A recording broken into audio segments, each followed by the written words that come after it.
Hi there, Steve Kaufman. I want to talk about vocabulary because, sometimes people say to me, well, you've heard of this elevator statement, if you had to summarize in 20 seconds what is link, or how does one learn languages? And it suddenly dawned on me that the short statement of what language learning is the following. Learn the words and phrases of the language. Learn what they mean and learn how they sound. That is, in essence, language learning. Vocabulary is by far, in my view, the most important element of language learning. Because, first of all, as I pointed out earlier, while a few thousand words may account for 80% of most language contexts, the remaining 20%, which has the key words to the meaning of the passage, this remaining 20% requires a lot of words, many of which are relatively rare. And when we are in a situation where we don't understand, it's very often because we don't know the words. Now, I posted a video in French where I talked about the subjunctive.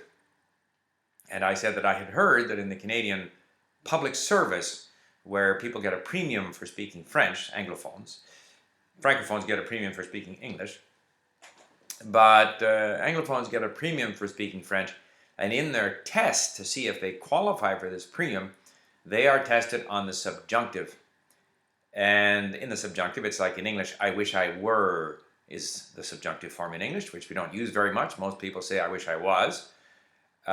But in French and other Latin languages or Romance languages, the subjunctive is alive and well. But learners, especially Anglophone learners, often don't quite pick up on the subjunctive. In English, if I say, I wish I was instead of I wish I were, everybody understands. There is no loss of understanding through not using the subjunctive. So I said, to fail people or to deny them their bilingual premium because they can't use the subjunctive correctly, to me is just plain silly. In other words, the subjunctive really doesn't matter if our main objective is communication. And I had a comment there saying, well, the subjunctive is important, the civil servant, a public servant should demonstrate, a high level of competence in the language. And I say, nonsense. The only thing that matters is the ability to communicate. And when it comes to communication in the workplace, the number one thing is to understand what's going on, first and foremost. Thereafter, to get your meaning across.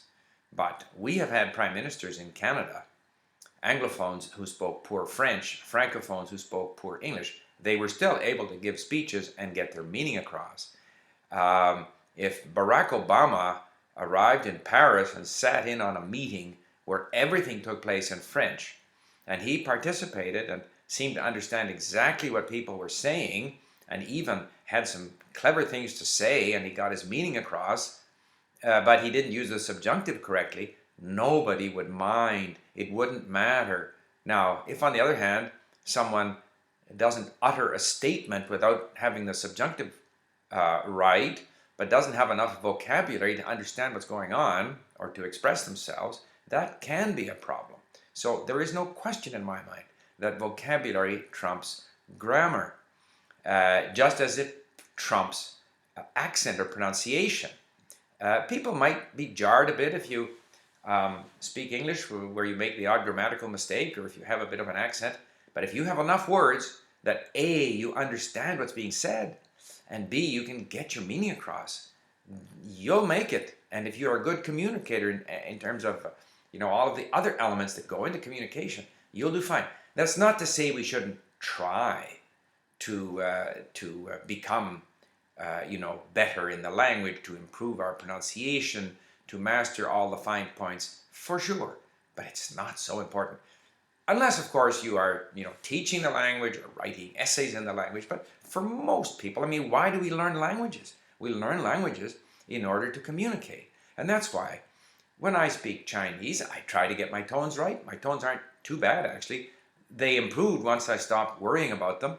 It's very difficult to get the gender right all the time in French or German. It's very difficult to get the cases right all the time in Russian or German. But if we spend all our time worrying about it, we end up tongue-tied and we can't speak. So my emphasis is always on vocabulary. Learn the words and phrases of the language. And if you learn the phrases, you'll start getting some of the grammar right because it's part of these patterns, these phrases that you're picking up. So learn the words and phrases of the language, learn what they mean, and learn how they sound. That's my take on it. And by all means, if one day, like I would love to speak Russian without making any mistakes on my cases, but I'm very often in discussions at Link with our tutors, and I know far more words than some of the other people who are participating in the discussion who probably speak more accurately than I do. But I understand exactly what the tutor is saying in Russian, and I've got plenty of words to stumble through my explanation, even with mistakes. So I say, hang the subjunctive, worry about it when you have time, but in the meantime, focus. In other words, if the fairy godmother came up to me and said, you have a choice. I can give you sufficient vocabulary so that you can understand everything you want to read and everything you hear, but you'll make mistakes in the subjunctive. Or I can enable you to be absolutely correct in your use of the subjunctive, but you will have a very limited vocabulary. Which would you prefer? No question. I would rather have the vocabulary. So there you have it. Thanks for listening.